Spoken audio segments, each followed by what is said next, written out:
근데 저는 예전부터 미중 간의 패권이라는 프레임을 동의하진 않아요. 아하. 중국은 살아남기 위해서 발버둥을 치는 나라고 아하. 미국이 저 위에서 누르고 있는 나라라고 비교하는 게 더 적합하다.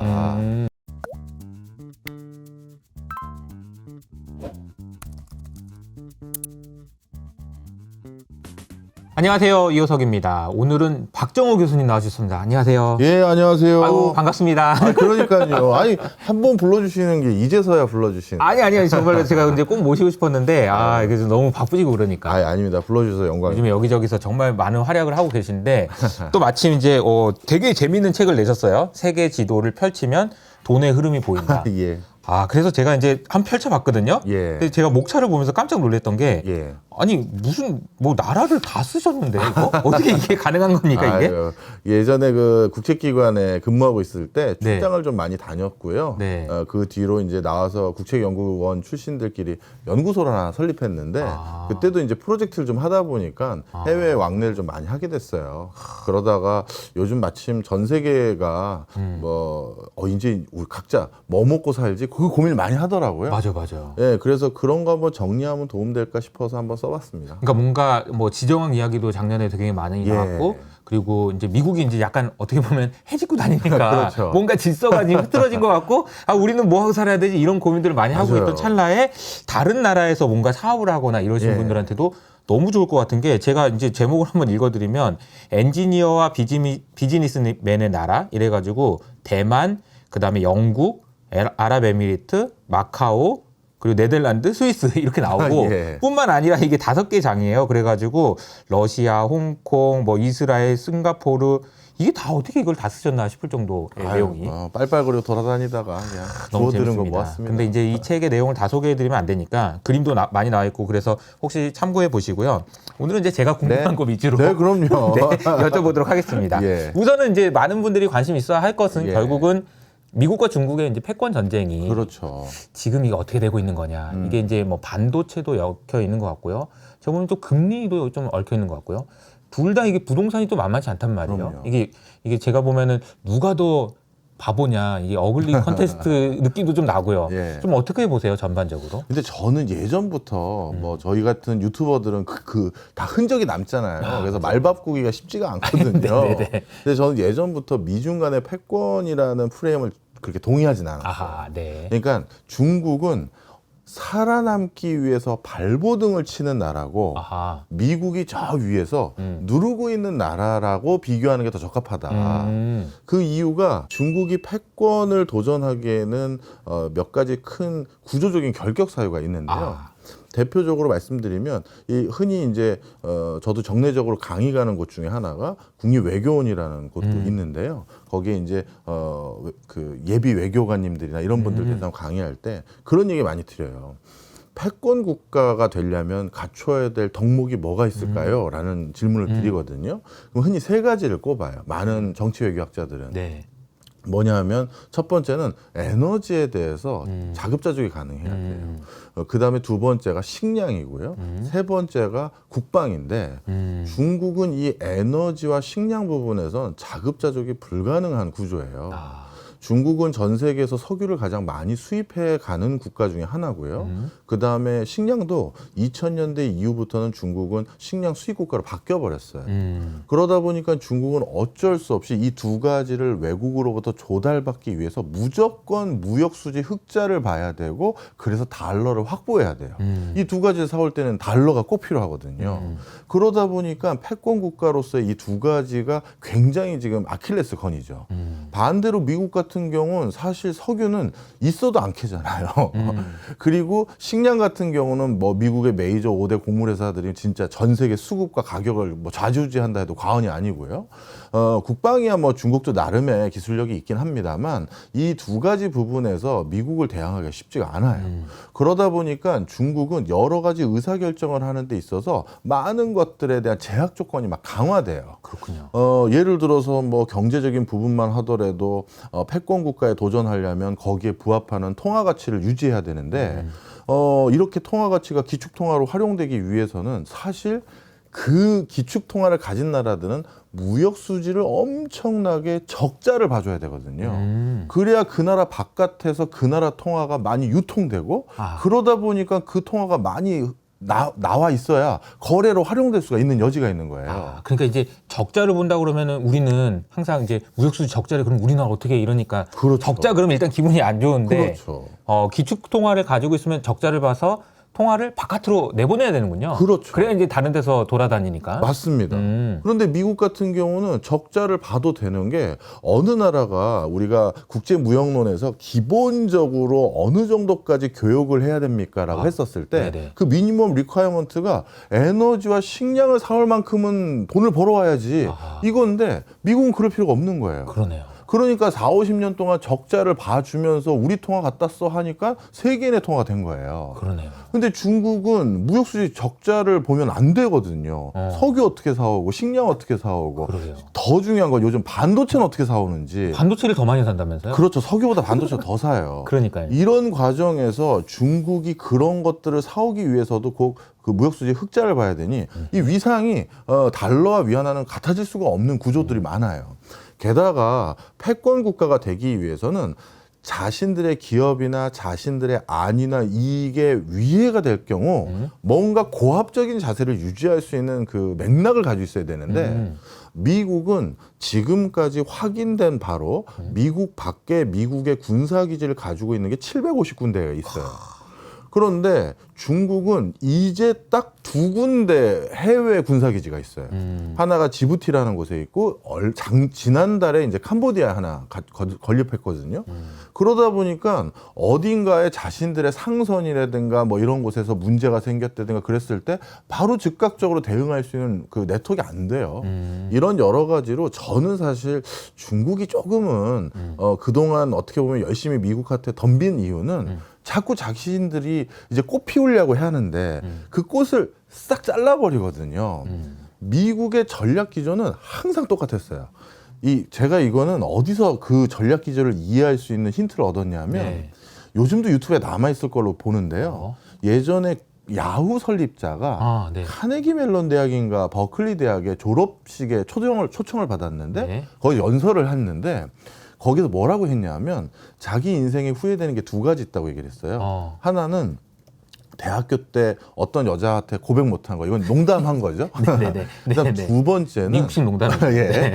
두 번째는 자기가 구글을 인수할 수 있는 기회가 있었대요.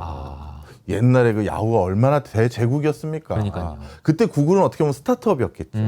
그런데 너무 우습게 본 거죠. 그런데 어느 순간 뒤돌아봤더니 구글이 공룡이 된 거예요. 그렇게 한번 커지고 나면 이젠 아웃 오브 컨트롤이에요. 맞아요. 그러니 타이밍을 놓치면 이제 어떻게 할 수가 없거든요. 미국은 예전부터 그걸 정말 잘 알아요. 그래서 꽃이 피기 전에 싹둑 자르는 걸 정말 적재적소에 잘하는데 중국에 대해서 원래 미국 그 공무원들은 제가 이제 출장 가서 만난 미국 공무원들은 오바마 대통령에 대해서 되게 부정적인 평가를 해요. 국민들은 오바마 대통령 하면 야 정말 최고의 대통령 중에 하나지 이렇게 평가를 하지만 공무원들은 그렇게 평가 안 하는 게 중국을 딱 잡기 제일 좋은 타이밍이 오바마 대통령 시절이었는데 그분은 오히려 오바마 케어니 뭐니 다른 거 하면서 그 타이밍을 놓쳤다는 거예요. 그래서 뒤늦게 트럼프 대통령 때부터 고생하면서 자기들이 지금 중국 누르려고 힘들게 하고 있다. 이 타이밍을 약간 놓쳤다는 거죠. 그럼에도 불구하고 지금이 그래도 우리는 할 수 있는 여지가 있는 상황이다라고 보고 있어요. 그래서 저는 중국이 사실 미국한테는 아직은 좀 쉽지 않다 이렇게 보고 있습니다. 그 패권 전쟁이라는 말을 한번 잘못했다가 지금 이제 교수님한테 그거 아니다라는 얘기를 해주셨는데 사실 이제 저도 굉장히 동의하는 게 어떻게 보면 이 패권 전쟁 이렇게 해야 사람들이 싸움 났대? 누가 이겨? 맞아요. 이러니까 이제 관심을 갖는 거지. 맞아요. 사실 아직은 중국이 한참 남았죠. 네.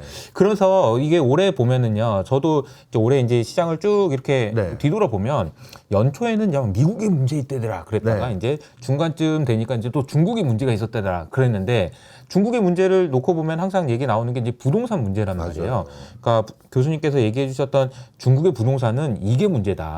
정부가 정책을 써도 이게 잘 안 통한다 이런 얘기를 좀 해주신 것 같은데 그 맞습니다. 내용을 좀 말씀해 주신다면 어떨까요? 예, 사실 어떤 경제적인 문제가 있었을 때 그거를 단기간에 봉합할 수 있는 문제냐 그렇지 않은 문제냐를 구분할 때 이게 구조적인 문제일 경우에는 단기간 해결이 안 돼요. 아, 근데 중국의 부동산의 이슈는 사실 그동안 이 부동산이라는 게 중국 경제를 성장시키는 세계 엔진 중에 하나였고 가장 중추 엔진이었거든요. 그러면 우리 자동차로 비유하면 엔진에 문제가 생긴 건 이건 대수리가 들어가야 되는 일이거든요. 그쵸. 브레이크 패드 바꾸고 이런 수준이 아니거든요. 그러면 이걸 뜯어 고치는 건 정말 상당한 시간이 걸려요. 사실 그동안 1979년 중국이 개혁 개방하기 시작하고 난 뒤에 그래도 유엔의 상임이사국인데 뒤늦게 이제 세계 경제 시장에 뛰어들었는데 상임이사국이 외국에게 원조 좀 해주세요. 우리 차관 좀 빌릴게요. 이게 머쓱하잖아요. 그러면 외국 기업들이 투자 유치한다고 하고 그랬을 때 그 기업들을 더 많이 받아들이기 위해서 인프라 투자해야 되는데 그 돈을 어디서 조달하지 고민하다가 중국은 공산화된 뒤에 모든 토지를 국유화했잖아요. 그러니까 가장 중요한 생산 요소 하나가 국유화되다 보니까 야 우리는 땅이 있잖아. 그러면 외국 기업, 외국인 그리고 토지를 사용하려는 사람들에게 주지 말고 맥스 70년 사용권을 불어하면서 그걸 바탕으로 이익을 향유하고 그걸로 지자체 단위로 인프라 투자하자. 발전에 필요한 시드머니를 삼자. 이걸로 지난 한 50년을 굴려왔는데 그런데 그거는 말 그대로 펀더멘탈이 된 거잖아요. 모든 게 부동산과 관련돼서 세원이나 수익이 생기고 그럼 지자체는 그걸 바탕으로 시설 투자하고 인프라 투자하고 또 여러 복리후생 지원하고 이게 국가의 펀더멘탈이 돼버린 건데 그럼 금융도 그 부동산에 어떻게 보면 서포트하기 위해서 또 금융도 많은 부분에 기여하게 되고요. 그런데 그걸 이제 대수선을 해야 될 상황이 된 거예요. 봤더니 중복 투자도 너무 많았고 그 과정에서 중국이 지금 여러 가지 경제가 외부에서 단절되다 보니까 중국 부동산 개발 회사들과 중국은 6개 그레이드의 은행이 있는데 맨 밑에 있는 촌지은행부터 현 단위의 조합, 현 2의 조합은 지금 사실 부실 규모도 정확히 확인도 안 돼요. 그러니까 서류를 조작했다고 해야 될지 그림자 금융이라고 해야 될지 하여튼 묘하게 잘 꾸며놔서 이제 그걸 확인하고 있는 거예요. 아직도. 그러다 보니까 중규모, 소규모, 대규모 은행들의 상황은 확인을 다 했지만 밑에 그 현 단위 이하의 이 촌지은행까지는 확인도 안 되고 있어요. 우리 마침 새마을금고에서 분할해서 대출 맞아요. 얻은 것처럼 맞아요. 똑같이 그런 일이 된 거예요. 자꾸 부실이 커지니까. 그래서 지금 그거 확인하는데도 상당 시간이 걸리고 있는 상황이라서 어디가 부실이 있는지를 확인하는 데 시간이 걸리는 그렇죠. 거죠? 그러다 보니 이게 지금 원인 규명하고 그리고 이 구조를 뜯어 고치는데 저는 최소 한 5년? 5년이요? 네, 그리고 길게 보면 10년. 아이고. 네, 이렇게 보고 있어요. 네. 그러면 이게 문제가 뭔지를 확인하는데 그 정도 시간이 걸린다는 얘기는 문제가 확인하고 고치는데 최소 5년. 네. 확인하고 고치는데 네. 못 고치고 이게 뭐가 문제가 생길 수도 있겠네요. 그러면. 그런데 다행인 게 다행인가요? 네. 그 중국의 지금 그 부동산 분야의 문제는 내부에서 수습할 수 있는 여지가 커요. 사실 리먼 브라더스 사태나 이런 걸로 많이 비교하잖아요. 또 맞아요. 아까 이사님이 말씀해 주신 것처럼 막 패권 이런 단어 써야 이슈되는 것처럼 그렇죠. 이게 뭔가 중국에 문제가 된다고 하면은 네. 가장 부동산에서 문제가 됐던 것 중에 너 기억하는 거 뭐야? 그럼 당연히 그렇죠. 리만이니까. 예, 맞아요. 야, 중국발 리만 이렇게 얘기하는 거지. 그렇죠. 근데 리먼 같은 경우는 이 서브프라임 모기지 상품을 금융회사들이 이게 서브프라임이니까 차상위 소득계층에 준하는 사람에게 대출을 해줬는데 불안불안하단 말이에요. 그렇죠. 그 리스크를 내가 갖고 있고 싶지 않아서 다른 식으로 쪼개서 다른 금융기관에게 파생 상품 등으로 전가했거든요. 그러다 보니까 전 세계적으로 그 서브프라임을 기초 상품으로 한 여러 가지 금융 상품들이 퍼진 거예요. 그러니 이게 문제가 생기니까 전이 되고 막 이렇게 된 건데 중국의 부동산 대출은 아직까지 확인된 걸로 한 87% 가까이는 내부에서 대출해서 내부에서 소화하고 있었던 거예요. 이건 최악의 경우 국가에서 만기 연장해 주거나 이자 일부 탕감해 주거나 해서 여지를 둘 수가 있어요. 그런데 여지를 두기 위해서도 옥석을 가려야 되고 나름대로 기준을 삼아야 되고 하는데 이게 워낙 국가가 다 부동산으로 굴러가던 곳이라서 이해관계가 정말 복잡하고 어떤 지자체는 자칫 잘못하면 진짜 파산할 수도 있어요. 아. 그러다 보니 그거의 실타래가 너무 꼬여서 지금 여러 가지 정책적으로 한 수 한 수 두고 있는데 그게 자꾸 불협화음이 생기고 또 다른 문제가 생기고 있는 거죠. 아. 네. 야, 그러니까 이제 뭐 만만치 않다라는 생각은 드는데 또 말씀하신 걸 들어보면은 이게 막 터지기보다는 자기들끼리 안에서 어떻게 보면은 큰 모래주머니를 엄청나게 무거운 걸 들고 뛰어가야 되는. 맞습니다. 왜냐면 이제 성장을 해야 되는데 부동산 문제 해결하느라 정신이 없으니까. 네. 그런 정도의 느낌이라고 좀 이해를 하면 되겠네요. 네. 그래서 결국은 해결은 할 수 있는 가능성이 높아요. 그리고 우리나라 같이 민주화된 국가에서 만약에 그 비슷한 일이 터지면 공청회하고 민주적 절차 거치니까 한참 더 걸릴 테지만 네네. 권위주의적인 국가다 보니 딱 지시하는 걸로 일단락한다든가 그런 신속성도 있기 때문에 그렇지. 본인들이 하여튼 해법이 좀 구현되고 구축되는데 불협화음은 있겠지만 해결은 하지 이걸로 중국이 망한다 이렇게까지는 안 보고 있습니다. 그러면 이제 그 부동산은 이제 그 정도로 보고 반도체와 이제 관련해서 이제 미국이 계속해서 중국을 압박하는 그런 흐름들이 최근에 이제 화웨이에서 이제 스마트폰이 나온 이후로 잠깐만 이거 뭐지? 뭐 이런 느낌은 좀 있잖아요. 그 부분은 좀 어떻게 네, 사실 하웨이에서 7나노 공정 나왔다고 해서 사실 저도 일부는 놀라긴 했어요. 야, 기어이 하긴 했구나라는 네. 생각이 들었는데 많은 분들이 7나노 공정이 나온 걸 바탕으로 중국이 어떻게 보면 독자적으로 반도체 기술이 이제 숙성 단계까지 치고 올라가는 어떤 교두보를 마련했다 이렇게까지 보지는 않아요. 아하. 말 그대로 억지 방법으로 그러니까 노광 장비라든가 이런 것도 예전 사양으로 어떻게든 7나노를 구현할 수 있도록 맞추기 위한 노력을 한 거죠. 그러면서 그 과정에서 수율이라든가 이렇게 수익성을 담보할 수 있는 여러 여지는 상당히 훼손됐다라고 전원에서 듣고 있는 상황이에요. 아, 그러니까 이제 만들었는데 약간 뭐 애썼다 그런 그렇죠. 느낌인 거지. 맞습니다. 그래도 손실은 많이 받겠네 이거 만드느라고. 다들 그래서 이제 놀란 거죠. 그래서 이제 그런 경우까지로 이제 이해를 하고 있지만 사실 이걸 통해서 이제 중국이 독자적인 반도체 굴기라고 예전에 불렀던 것을 드디어 달성했다, 성공했다 이렇게 보기에는 사실은 너무 섣부른 판단이다. 중국이 저는 뭐 이걸로 반도체 다시 살아난다 그렇게 생각하는 건 너무 오버다 이렇게 보고요. 어찌 보면 일본처럼 중국이 오히려 반도체 산업이 좌초될 수 있는 여지가 조금 더 아직은 더 큰 편인 것이지 자체적으로 이제 할 수 있다 그렇게 보진 않아요. 중국의 반도체 기술을 너무 높게 평가하는 거는 좀 잘못될 수 있다라는 그렇습니다. 얘기네요. 중국이 자체적으로 본인들 스스로도 반도체에 대한 자생할 수 있는 여지가 아직은 완비되지 않았다라는 걸 스스로 드러내는 포석이 뭐가 있냐면 미국으로부터 또는 전 세계 밸류체인의 상당 부분 의존할 수밖에 없는데 그 과정에서 본인들의 교섭력을 높이기 위해서 그 반도체를 만들기 전 단계 전 세계 광업 투자에 더 많은 돈을 쏟아붓기 시작했어요. 최근 3년 동안 광업 투자에 쏟아붓는 돈이 380% 가까이 늘었거든요. 이게 이제 왜 중요하냐면 1980년대만 하더라도 그 당시 반도체 칩을 만드는 데 필요한 광물 자원의 종류는 10종이면 만들 수 있었어요. 그런데 2000년대 넘어서면서 반도체 칩류를 만드는 데 들어간 광종이 이제 50에서 60종이 들어가요.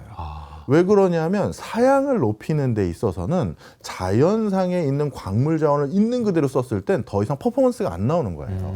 열 전도율이 극단적으로 높아지지도 않고 뭐 예를 들어서 뭐 나름대로 발열이라든가 이런 여러 가지가 인위적으로 합금으로 만들어주지 않으면 그 나노 단위 아주 정교한 것에 대해서 퍼포먼스가 안 나오는 거예요. 그래서 지금은 반도체 칩 하나를 만드는데 50에서 60종의 광종이 들어가는데 뭐가 많이 들어가는 거죠. 그렇죠. 그러다 보니까 희소금속이라고 옛날에 우리가 주기율표에서 외우지도 않았던 이상한 걸 막 다 쓰기 시작한 거예요.